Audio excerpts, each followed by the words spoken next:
빌립보서 17번째 시간 내가 진짜다라는 제목으로는 세 번째 시간으로 하나님 말씀 나누겠습니다. 세상은 진짜와 가짜의 싸움입니다. 하나님은 진짜 신이십니다. 참 신입니다. 마귀는 가짜입니다. 그러므로 세상에는 가짜도 있습니다. 가짜가 있는 세상 속에서 성도에게 필요한 것은 분별입니다. 진짜를 분별하며 사는 지혜가 필요하다라는 것입니다. 여러분 속임 당해 보셨습니까? 속임을 당하는 건 대단히 맘 상하고 손해나는 일입니다. 옛날에 저희 어머니가 고등학교 때 제 친한 친구 부모님에게 돈을 빌려드렸습니다. 당시에 꽤 큰 돈이었습니다. 그런데 그분이 주신다면서 주시지 않는 거예요. 저희 어머니는 제 친구이기 때문에 친구 어머니니까 믿고 빌려드렸는데 계속 주지 않았습니다.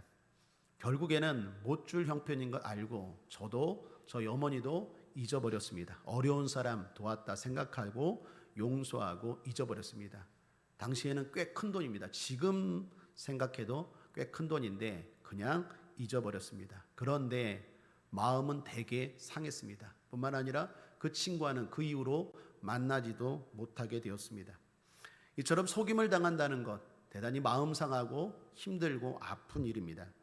그런데 무엇보다도 신앙에서 사기를 당하고 내가 가짜라고 판명나면 어떻겠습니까? 내가 그동안 20년, 30년 신앙생활했는데 하나님 앞에서 넌 가짜다. 넌 양이 아니라 일이다. 너의 신앙은 거품이다. 이렇게 판단 나면 어떻겠습니까? 알곡과 쭉정이가 있다고 하는데 알곡이 아니라 넌 쭉정이다.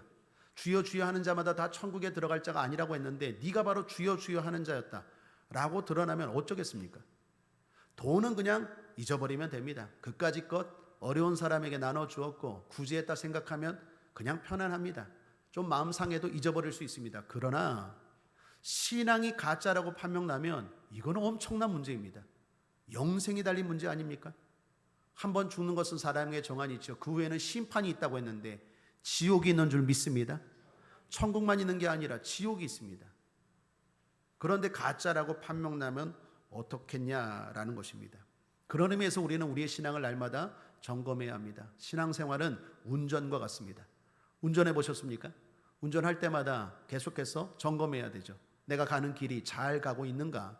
특별히 요즘에는 내비게이션을 통해서 내가 가는 길이 잘못된 길로 빠져든 거 아닌가 점검하죠. 잘못된 길로 갈 때마다 내비게이션이 말을 하죠. 신앙도 마찬가지입니다. 성령께서 우리 가운데 말씀합니다. 이 길로 가면 돌아가는 길이라고, 잘못된 길이라고. 그러므로 우리는 날마다 말씀으로 성령의 귀를 기울이고 하나님의 인도하시는 그 길을 점검하고 걸어가야 될 줄 믿습니다. 윌슨 토저라는 유명한 기독교 학자가 나는 진짜인가 가짜인가 라는 책에서 이렇게 말합니다. 하나님의 불꽃 같은 눈앞에서 나의 신앙은 진짜인가 점검하라. 하나님의 불꽃 같은 눈앞에서, 목사가 아닙니다. 다른 사람이 아닙니다. 하나님의 눈앞에서입니다. 우리는 하나님 앞에서 신앙생활해야 됩니다. 그게 코람데오죠. 하나님 앞에서. 우리 믿음의 선배들은 과거 하나님 앞에 인정받은 사람들은 사람들의 시선이 아니라 하나님 앞에서 신앙생활했습니다. 하나님 앞에서 늘 나의 신앙을 점검하고 가짜가 아니라 진짜의 길을 걸어가는 우리 국제하모니교 성도님들 되시기를 주님의 이름으로 축복합니다.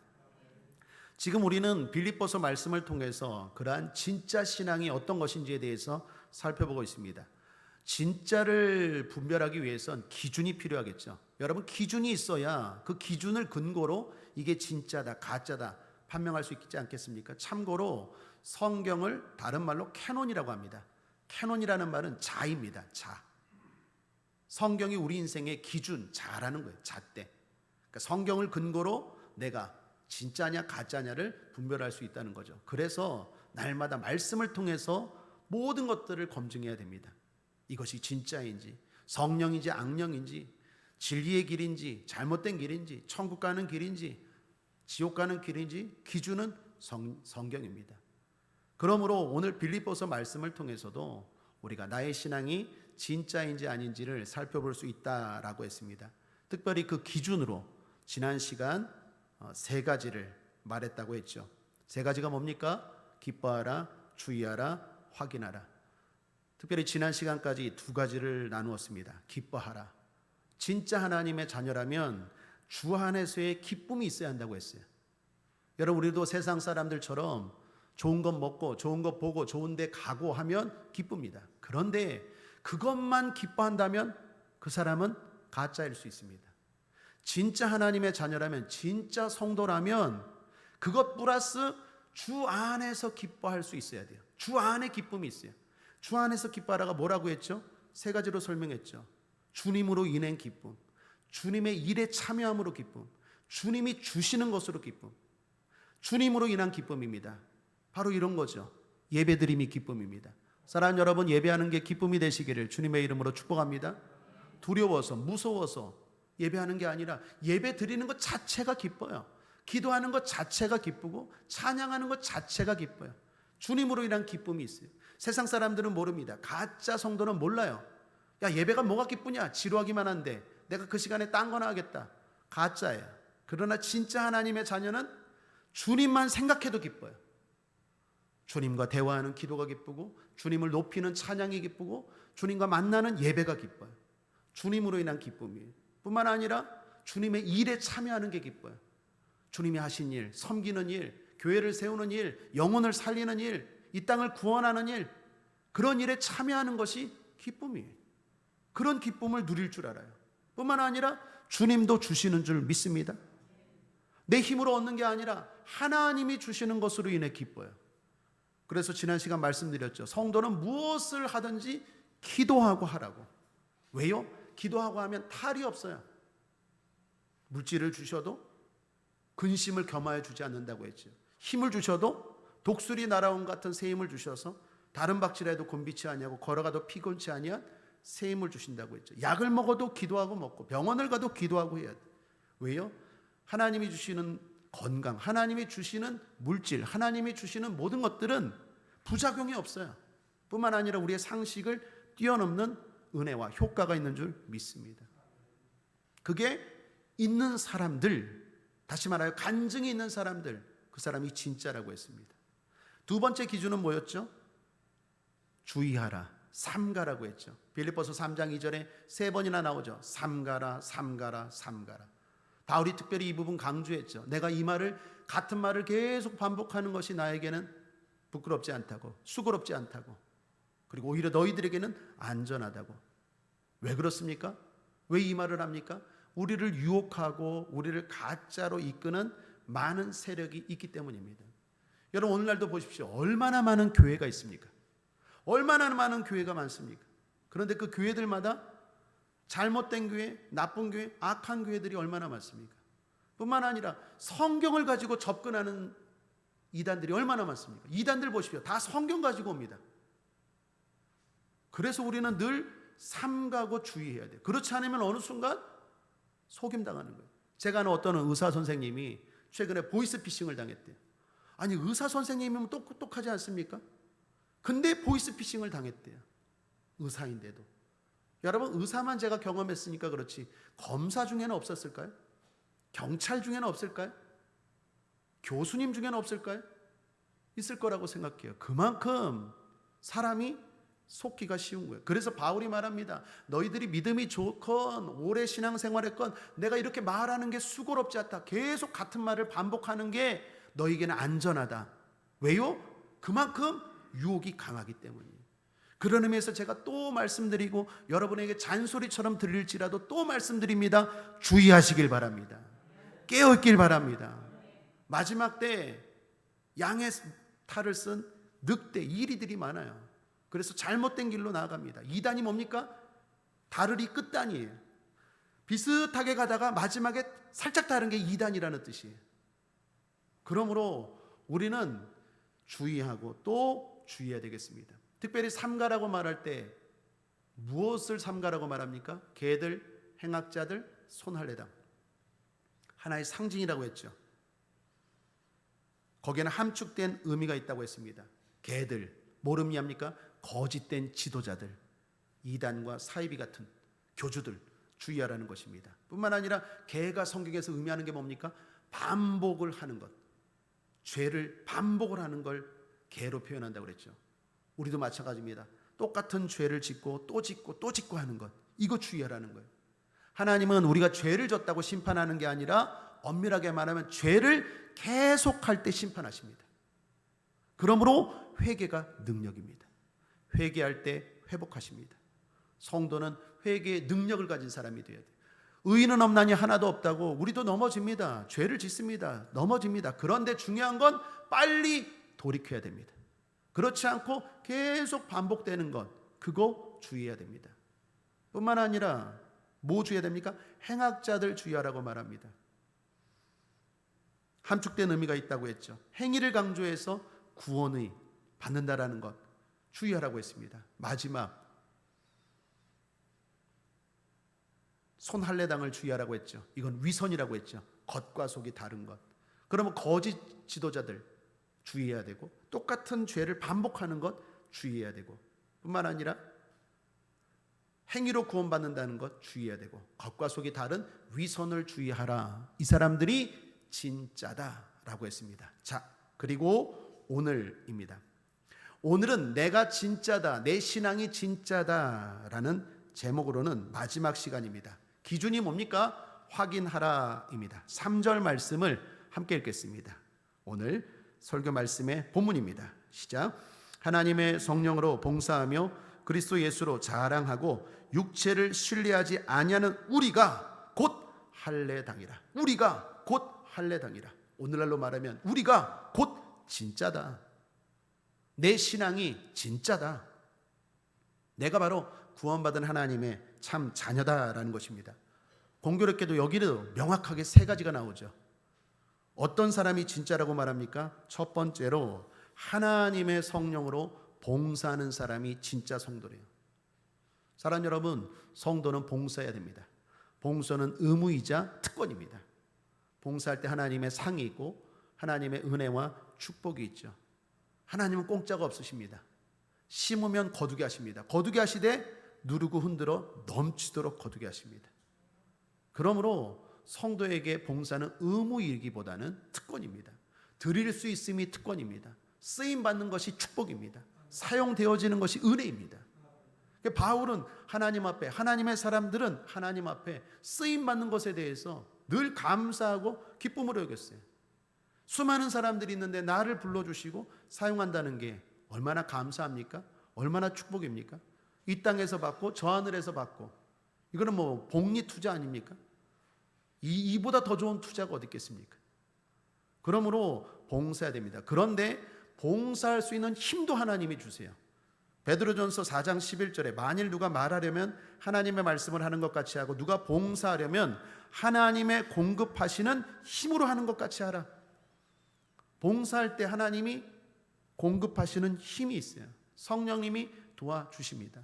봉사할 수 있는 마음도 주시고 봉사할 수 있는 환경도 넣어주시고, 그 봉사할 때도 하나님이 상 주시고, 이거 결국 하나님이 다 하십니다. 그러므로 우리가 봉사할 때 어떻게 해요? 성령으로 봉사하는 것입니다. 그런데 오늘 말씀은 좀 더 자세히 볼 필요가 있습니다. 여기 하나님의 성령으로 봉사하라라고 말할 때 이 봉사라는 단어입니다. 여러분 신약 성경은 헬라어로 쓰여진 거 아시죠? 하나님이 한글로 써서 우리에게 던져준 게 아니라 처음에 성경이 생겼을 때 헬라어였어요. 헬라어. 한글로 번역한 거예요. 그러므로 원어를 볼 필요가 있는데 여기 하나님의 성령으로 봉사하라 할 때 이 봉사라는 단어에 다른 의미가 있습니다. 헬라어로 랴투리오라는 단어인데 이게 지금 빌립보서에서는 봉사라고 번역했는데 다른 부분에 보면 예배드리다, 섬기다라는 뜻도 있어요. 그렇게 한글 성경에서 번역했어요. 예를 들어 구약 성경 출애굽기 3장 12절을 보시면 하나님이 가라사대 내가 정녕 너와 함께 있으리라. 내가 백성을 애굽에서 인도하여 낸 후에 너희가 이 산에서 하나님을 섬기리니 할 때 이 섬기리니라는 단어가 빌립보서에서 봉사하라라는 말과 똑같은 단어예요. 라투리오라는 단어예요. 그러니까 무슨 말입니까? 하나님의 성령으로 봉사하는 사람이 진짜 성도다라는 말은 하나님의 영으로 예배하는 사람이 진짜라는 거예요. 그 의미도 있다라는 거예요. 그 의미가 제가 볼 땐 더 확실하고 더 중요한 의미인 것 같아요. 사람 여러분, 예배를 드릴 때 성령으로 예배할 수 있게 되길 바랍니다. 성도의 특징이 무엇입니까? 가장 큰 특징 중에 하나가 예배죠. 여러분 주변 사람들이 여러분이 크리스찬인 거 어떻게 합니까? 수요일이 되었을 때 성경 들고 교회 갑니다. 너 뭐하러 가니? 예배하러 가. 그때 너 교회 다니니? 너 크리스찬이니? 성도이니? 예배라는 게 특징이죠. 이청현 작가라는 분이 계십니다. 그분이 내 마음속의 울림이라는 책을 썼는데 거기에 이런 구절이 있습니다. TV가 고물상에 있으면 고물, 백남준 작가에게 있으면 보물, 마이클 조단이 농구계에 있을 땐 보물, 야구계에 있을 땐 고물. 여러분 이해가 안 되십니까? 미국에 마이클 조단이라고 유명한 농구 스타가 있는데 그 농구 스타가 한 번은 야구하겠다고 야구계 갔어요. 그런데 야구에서는 완전 꼴찌했어요. 하나도 못했어요. 이 작가가 하고 싶은 얘기가 무엇입니까? 어디에 있느냐에 따라서 그 가치가 달라진다는 거예요. 피카소가 그 황소머리라는 유명한 그림을 썼는데 그 그림의 재료가 그 자전거 손잡이라고 하죠. 버리는 남들의 고물이 피카소 손에 가면 작품이 된다는 거죠. 그런 의미에서 우리도 마찬가지입니다. 자리가 중요합니다. 하나님 앞에 있을 때 우리는 고물이 아니라 보물이 되는 줄 믿습니다. 예배가 우리를 가치 있게 합니다. 예배가 우리를 똑같은 사람 같지만 거기에 가치를 부여해요. 그래서 예배가 축복입니다. 예배가 능력입니다. 우리를 달라지게 하고 우리를 뛰어나게 하고 우리를 위대하게 하는 것이 예배인 줄 믿습니다. 세상 사람들은 똑같은 것처럼 보이지만 아닙니다. 하나님 앞에 있는 우리의 가치는 엄청나게 달라진다라는 것입니다. 그런데 이 예배를 영으로 드리는 사람이 진짜 성도예요. 그 말은 반대로 영으로 예배를 드리지 않고 육으로 예배를 드리는 사람도 있다는 말입니까? 없다는 말입니까? 있다는 말이에요. 여러분 교회에 오는 사람들 다 예배 드립니다. 그런데 어떤 사람은 영으로 예배를 드려요. 어떤 사람은요 그냥 의무적으로 육으로 예배를 드려요. 영으로 예배를 드릴 때 그 예배는 다르죠. 제가 과거 섬겼던 교회에서 청년부 간사를 한 적이 있었습니다. 청년부를 어떻게 하면 부흥시킬까 많은 고민을 하고 시도를 했습니다. 모임도 만들고 야유회도 가고 성경 공부도 하고 선물도 주고 좀처럼 교회가 부흥이 안 되더라고요. 그때 소문을 하나 들었어요. 저기 서빙고에 있는 온누리교회 가면 경배와 찬양이라는 예배가 있는데 거기에 청년들이 어마어마하게 모인다. 그래서 그 당시에 우리 청년부 전도사님과 몇 명 청년부 임원하고 온누리교회를 갔어요. 성전 문을 열고 들어갔는데 이거구나라는 걸 느꼈어요. 얼마나 뜨거운지 청년들이 손을 들고 하나님 앞에 부르짖고 설교 듣고 찬양하는데 이거는 시간 가는 줄 몰라요. 1시간이 넘었는데도 한 사람도 가는 사람이 없어요. 온전히 그 예배에 빠져들었어요. 성령으로 드리는 예배, 그게 부흥의 시작이구나라는 걸 깨달았어요. 저는 우리 국제하모니교회가 그런 교회 되기를 원합니다. 그런 예배를 인천 순복음교회에서도 경험했고 여의도 순복음교회에서도 경험했어요. 사랑하는 여러분, 우리 교회 예배가 모든 사람들이 성령으로 영으로 예배드리는 그러한 교회, 그러한 예배가 되길 바랍니다. 그 예배 가운데 하나님의 은혜가 있고 기쁨이 있어요. 예배가 즐거워요. 영으로 예배드릴 때 그 예배가 하나님이 받으시는 예배고 우리에게는 능력이 되고 기적과 축복이 되는 예배인 줄 믿습니다. 시편 기자가 말합니다. 사람이 내게 말하기를 여호와의 집에 올라가자 할 때 내가 기뻐하였도다. 하나님 앞에 예배하러 가자 할 때 내가 기뻐했대요. 여러분 마음에 그런 마음이 있게 되길 바랍니다. 집사님이 예배 드리러 갑시다. 우리 안수 집사님이 성도님들 모시고 예배 드리러 갑시다. 할렐루야, 기쁩니다. 그럽시다. 안 그래도 기다렸어요, 안수 집사님.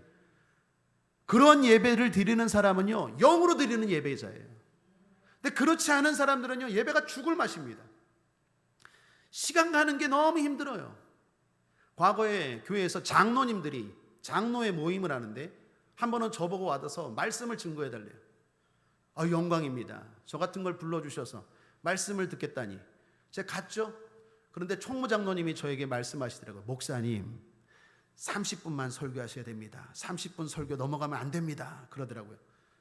30분 이상 할 마음도 없었어요. 라고 생각했는데 그 장로님이 그 다음 말이 그래요. 30분 이상 설교하면 나가시는 장로님들이 계십니다 라고 말하는 거예요.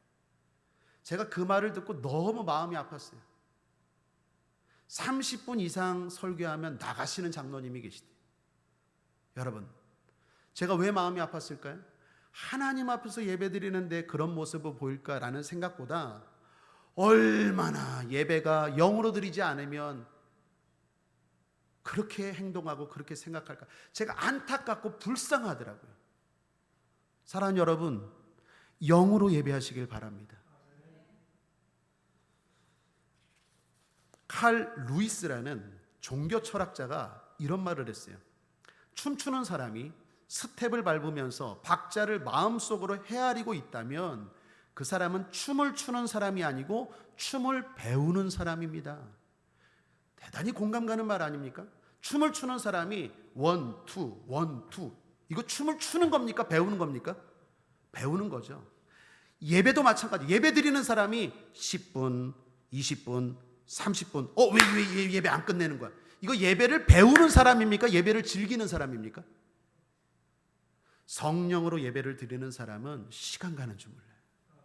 누가 설교를 하던, 어디서 예배를 하건, 누가 찬송을 인도하던, 그 자리가 어디든 하나님 앞에 드리는 예배이기 때문에 시간 가는 줄 몰라요. 왜요? 성령이 사로잡기 때문에.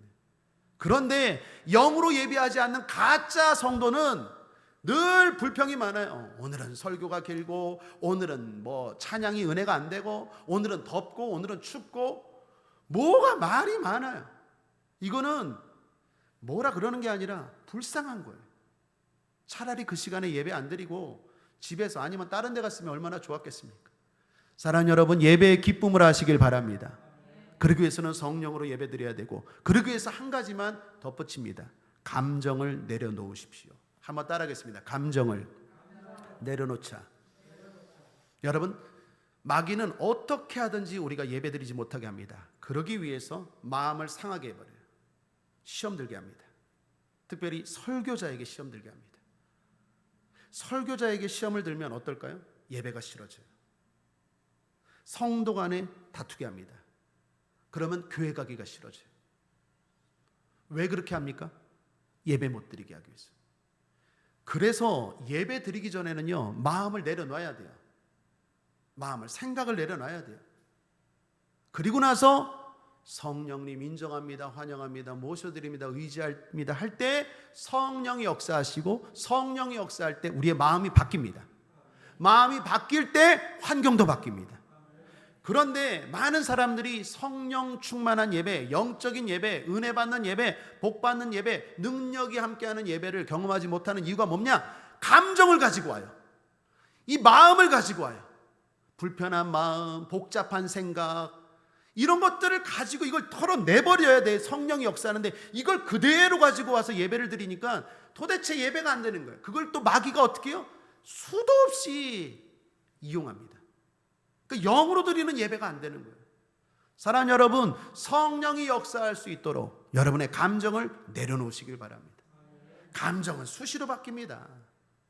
근데 그 나쁜 감정, 안 좋은 감정 때문에 정작 중요한 것 하나님을 못 만나게 한다는 거예요. 영으로 예배드리기 위해서, 성령이 역사하기 위해서 마음의 문을 열고 내 생각과 내 복잡한 문제들, 고민들, 염려들, 두려움들, 불편들, 시기, 상처 다 내려놓고 나아갈 때 주님 만나고, 주님 만날 때 그 모든 것들이 변화되는 줄 믿습니다. 그러한 성령 충만한 예배가 우리 교회 가운데 모두에게 충만하시기를 주님의 이름으로 거듭 축복합니다. 두 번째, 진짜 성도는 예수로 자랑하는가가 기준입니다. 이거 점검해야 됩니다. 이거 확인해야 됩니다. 우리는 예수님을 자랑해야 됩니다. 우리가 가지고 있는 모든 것들 사실 주님으로부터 온 거 아닙니까? 그런데 이거는 당연한 거고, 이 말씀도 좀 더 자세히 볼 필요가 있습니다. 제가 일전에는요, 헬라어를 잘 모를 때 설교할 때는 그냥 한글 성경으로만 설교할 때는 그냥 문자적으로만 설교했어요. 그런데 제가 좀 더 담임 목사가 되고 여러분들에게 좀 더 진리를 가르치기 위해서 좀 더 노력하다 보니까 이게 성경에 다른 뜻들이 있다라는 게 얼마나 많은지 몰라요. 그 중에 하나가 바로 이 부분들입니다. 헬라어를 아니까, 헬라어를 알고 좀 더 자세히 보니까 더 정확하고 명확한 의미가 있어요. 앞서 하나님의 성령으로 봉사라, 그 봉사라는 단어가 예배라는, 섬기라는 단어하고 똑같다 그랬죠. 오늘 이 단어도 마찬가지입니다. 자랑하라라는 단어가 헬라어로 카우카오마이라는 단어인데, 이게 로마서 5장 3절에서는 이렇게 번역되었어요. 한글 성경에는. 로마서 5장 3절, 우리가 잘 아는 말씀이죠. 함께 읽겠습니다. 다만 이뿐 아니라 우리가 환난 중에도 즐거워하나니 이는 환난은 인내를. 여기 즐거워하나니라는 게 자랑하다라는 것과 똑같은 단어예요. 그런데 여기서는 즐거워하나니라고 우리가 번역했고, 빌립보서에서는 어떻게 해요? 자랑하다라고 번역했다라는 것입니다. 그러므로 예수로 자랑하라는 말은 다른 말로 예수님으로 즐거워하라, 예수님으로 만족하라라는 거예요. 상황이 아무리 환난이고 어려울지라도 진짜 성도는 예수님 때문에 만족합니다. 왜 만족합니까? 예수님이 해결하시기 때문입니다. 뿐만 아니라 더 중요한 건 예수님이 그 아픔과 환난도 좋은 것으로 바꾸시기 때문입니다. 믿으십니까? 강영호 박사님 간증 아십니까? 강영호 박사님이 어떤 분이십니까? 우리나라 장애인으로서 미국 백악관에서 높은 지위까지 올라갔던 분이죠. 차관 본가요? 제일 정상인보다도 정상인, 비장애인, 장애인 합해서 가장 미국 정치계에서 높이 올라간 분이 강영호 박사님이라고 알고 있는 분이죠. 그분이 시각장애인이시죠. 그런데 어느 날 이 강영호 박사님에게 어떤 분이 이런 얘기를 했대요. 박사님, 시각장애자인데 어떻게 미국 백악관까지 질주할 수 있었습니까? 그러자 강영호 박사님이 이렇게 말했다고 합니다. 사람들이 나에 대해 오해를 합니다. 마치 내가 처음부터 인내심이 많아서 시각장애 고난을 딛고 이렇게 된 것처럼 생각합니다. 그런데 사실은 그게 아닙니다. 전혀 반대입니다. 저는 오히려 시각장애인이 되었기 때문에 오늘 이 자리에 오르게 된 것입니다. 고난과 역경이 없었다면 이 자리도 없었습니다. 그러면서 하는 말이 뭡니까? 하나님이 환난을 허락하셨기에 이 자리가 있었다라는 거예요. 사랑 여러분, 고난이라고 다 나쁜 게 아닙니다. 감당할 수 없는 고난, 유익하지 않는 고난은 하나님이 기도하시면 해결해 주실 줄 믿습니다. 그런데 고난 가운데도 필요한 고난이 있다라는 거예요. 강용호 박사님은 그걸 깨달은 거예요. 이 고난은 내가 감당해야 되는구나. 왜? 하나님이 더 좋은 걸 주기 위한 연단이라는 거예요. 우리의 삶 가운데 고난 가운데도 연단이 해당되는 고난이 있어요. 그 고난은 내가 이겨야 돼. 이겨서 그릇이 커져야 돼. 왜요? 하나님이 좋은 것 담게 하기 위해서. 오늘이 조영기 목사님 돌아가신 지 1년 됐죠. 조영기 목사님에게도 얼마나 많은 고난이 있었습니까? 특별히 아까 신유에 대해서 얘기했지만 많은 사람들을 고쳤지만 정작 본인은 병원이라고 말하잖아요. 아픈 데가 많았어요. 그래서 신유 기도할 때마다 주여 나도 고쳐주세요. 나도 고쳐주세요. 바울처럼 얼마나 많이 기도했다고 말합니까? 그런데 하나님이 고쳐주지 않았대요. 그건 감당해야 되는 고난이에요. 왜요? 그 고난이 있었기 때문에 더 많은 사람들 변화시키고 뿐만 아니라 시험에 들지 않고 끝까지 그 목회를 이어간 줄 믿습니다. 하나님이 사랑하시기에 여러분에게 허락하는 고난이 있다라는 거예요. 그 고난은 어떻게 해요? 감사함으로 받아야 돼요. 왜요? 그건 유익한 고난이기 때문에. 그러므로 사랑하는 여러분, 성도는, 진짜 성도는 환난 가운데도 만족합니다. 예수님이 해결해 주시기 때문에 할렐루야. 뿐만 아니라 해결해 주시지 않는 건 나에게 유익한 고난이기 때문에 아멘. 그러니 불평하지 않을 수 않게 되죠. 진짜 성도로서 어떤 환난 속에서도 만족하고 기뻐하는 저와 여러분 되기를 주님의 이름으로 축복합니다. 마지막 세 번째입니다. 진짜 성도는 육체를 신뢰하지 않는 자입니다. 3절 하반절입니다. 육체를 신뢰하지 아니하는 우리가 곧 할례 당이라. 여기 육체라는 단어는 몸이라는 말과 다릅니다. 몸은 통합적인 개념이죠. 마음과 육체를 합해서 몸이라고 말합니다. 그러나 육체는 육신을 말합니다. 여러분 기억나십니까? 예수님이 겟세마네 동산에서 제자들이 피곤해서 기도하다가 잠들 때 예수님 말씀하셔 마음은 원이로되 육신이 약하도다 라고 말할 때 그 육신이 바로 육체입니다. 육신 약합니다. 그러므로 육신을 신뢰하지 않는 자가 진짜 성도입니다. 육신을 신뢰하지 않는다는 건 무엇입니까? 주님을 의지한다는 거죠. 나를 의지하는 거 아니에요. 내가 가진 것 의지하지 않는 거예요. 여러분 오늘 성경을 쓴 바울을 보십시오. 바울은 육체적으로 탁월한 사람이었습니다. 바울이라는 이름은요 작은 자라는 뜻입니다. 작은 자, 그게 바울이라는 뜻입니다. 그런데 결코 바울은 세상적으로 작은 자가 아니었어요. 일단 모세 율법의 열심이었던 사람이었습니다. 당대 최고 유대교 학자였던 가말리엘의 수하생이었습니다. 여러분 가말리엘은요 랍비가 아니라 랍반이었습니다. 랍비 들어보셨죠? 랍비와 랍반은 다릅니다. 랍비는 선생이라면 랍반은 큰 선생이에요. 가말리엘은요 랍비 정도가 아니라 랍반이었어요. 그런 사람은 수하생으로 들어가기도 힘듭니다. 그런데 그 사람 밑에 수하생이었으면 이거 인정받는 겁니다. 뿐만 아니라 바울은 태어나면서부터 로마 시민권자였습니다. 당시는 로마가 지배하고 있던 시절이었어요. 그래서 많은 사람들이 그 시민권을 얻기 위해서 부단히 노력했습니다. 돈으로 사는 사람도 있었어요. 그러려면 엄청나게 힘들었어요. 그런데 바울은 태어나니까 로마 시민권자였어요. 육체적으로 가진 게 많은 사람이 바울입니다. 그런데 바울은 그걸 어떻게 합니까? 의지하지 않아요. 나중에 살펴볼 건데 빌립보서 3장 8절에 보면 유명한 말씀 나오죠. 배설물로 여겼다고. 또한 모든 것을 해로 여기면 내 주 그리스도 예수를 아는 지식이 가장 고상함을 인함이라. 내가 그를 위하여 모든 것을 잃어버리고 배설물로 여김은. 그렇게 가진 게 많은 사람이, 육체적으로 가진 게 많은 사람이 그걸 배설물로 여기고 의지하지 않았다라는 것입니다. 왜요? 내가 의지할 것은 하나님임을 깨달았기 때문에. 육체를 의지하면 허무하게 됩니다. 육체를 의지하게 되면 실망하게 됩니다.